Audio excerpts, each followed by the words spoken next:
back with another vid. Um, so yeah, I had the new S350 GT350 style wheels put on from LMR. They're the SVE S350s. They're spot on, the exact look of the GT350 style wheels. So the reason why I'm on the dash right now is because yesterday I went to the doctor's and the tire light popped on, the tire gauge light for like tire pressure. So all of a sudden it started like to not see the TPS sensors in the wheels. So now I go into let me see. Try and keep a good shot of this. Okay. Gauge mode. There we go. So now they're showing up. 135, the right side's 33. So I got a tire pressure thing. I just bought. I just came back from the Walmart. I bought one of these cheap, like, this is like 99-cent tire pressure gauge thing. I mean, they work, man. They're pretty, for $1, they're pretty accurate, you know. I mean, if it's a pound off, it's not really a big deal, but you know, I guess when you're racing, you want to have the most accurate stuff when you're at the track. But for my needs, just to get that down to 35 psi and get them all at like 33.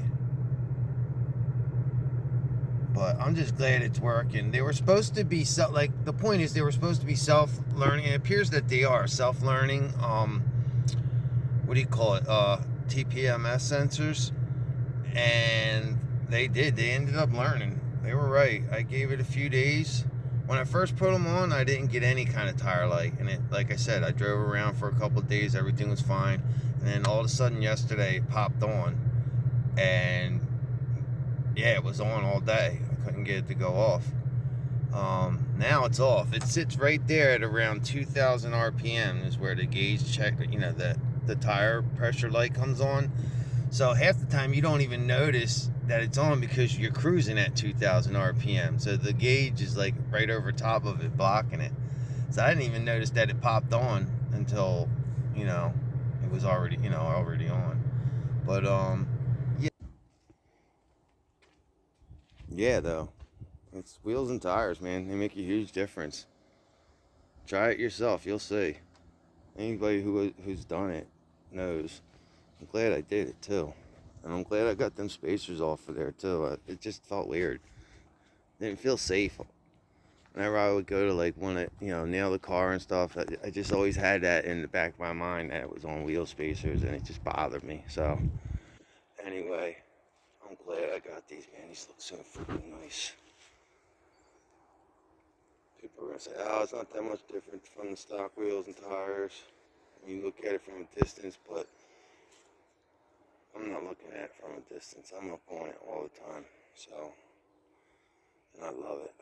I just had it out a little while ago, and oh my God, it feels great. What an improvement. What an improvement. Those are the type of mods I'm into. Springs, wheels, tires, exhaust, that kind of thing. And I don't get into the old blacking out the badges and, you know, putting decals and stickers all over my car. I'm not doing that crap. I'm not blacking out the pony and all that. I want it to look like this. I want it to look as close to stock as possible, but with my own little touch. It's not getting black wrap on the roof like everybody and their mother does. It's just getting to be played out. Every Mustang you see out there is like a carbon copy of another. And people will say, oh, well, if you're stock, you're a carbon copy of being... No, I'm not, obviously not stock, and it's obviously not a carbon copy. This thing has 305s on the back, 285s up front, GT350 wheels and tires. I've probably, in the time that I've had it, dropped a good 50 pounds off the car. Probably dropped 100 and then added 50 back on with dumb stuff like, you know, the Steeda jacket rails I put in. They had like 22 pounds to the car. I got the IRS braces in. There's a couple little things I've done. But pretty much everything I've done has kind of like taken weight off, if anything. Like the mufflers, they're not the stock. I did an axle back, a C&L axle back, which was at least half the weight of the stock mufflers. I have them in the shed back there, and they feel like they're like 20, 25 pounds a piece, the stock mufflers. So just by replacing them out, I probably knocked 25 pounds off the car there. And then doing the wheels and tires, these are supposed to be 10 pounds lighter each wheel over the factory wheels.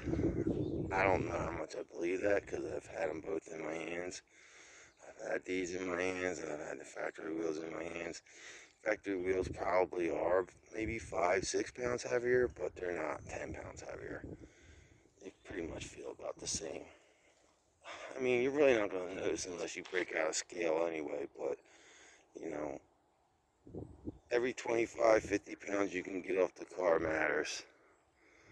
Especially if you're going to a track or something like that. But man, I love the way these freaking tires sit. They sit just right in the wheel well. They're not too far out. The other ones were like, you know, out to about, you know, with the wheel spacers on, they were out to about like right here. You know, they were coming out past the wheel well. I mean, they always did down the bottom a little bit, but up top, you want it to be dead on.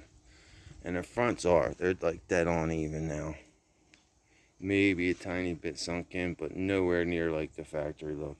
The offset on this was just perfect. Oh my God, it just feels like I'm in a new car. Just by putting wheels and tires on it. It's unbelievable. But anyway, let me just try and check the tire pressure real quick. I'm just glad them TPS sensors finally smartened up. I hate riding around with any kind of check engine lights on. I don't know.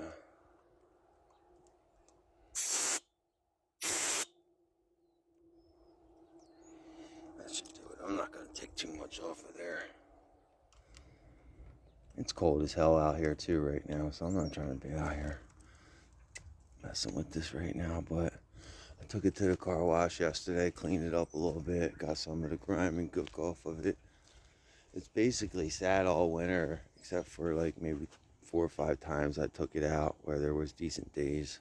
Like I just had it out just now for a little while just to cruise, you know, but yeah, man, she's back, dude. I love these Nittos. I love the way they feel, love the way they handle. Also with the Steeda springs too, when I drop this, I'm only going to do like a 3/4 of an inch drop. So that should bring like the fender well to here. I guess 3/4 of an inch is right about there. And the same thing up front would be like, you know. The thing I'm worried about is when you're in a manual and you shift, your ass hops up and down a little bit, you know what I mean? In between the shifts. And the last thing you want to do is be rubbing and bouncing, messing up your body panels and stuff. So, yeah, I'm not going to do like these. I see other guys doing, dropping them a full 2 inches. That's just crazy. I want to be able to have some room in case I later on want to go back and put a 40 or a little bit more tire on the back here. Not that I'm ever going to do that, but I might, you know. You never know. Feelings change, opinions change. 5 years from now, I might have a Corvette and I might have this on a blower and I might be taking this to a drag strip. Who knows? I mean, who knows? You know? That was always the plan. Get this, keep it for 4 or 5 years, soup it up, get it going real fast, and then, you know, step it up to a newer car. I don't know. Who knows what's going to happen?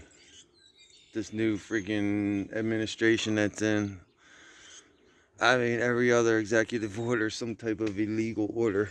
So, I don't know what to say where we're going to be at in 4 or 5 years. I know my plans to retire early are done. It's all gone. If you think you're going to be jobless in this economy right now, or you got any plans to retire within the next 4 years, I would reevaluate. Strongly reevaluate. But anyway, you guys take care and Do you?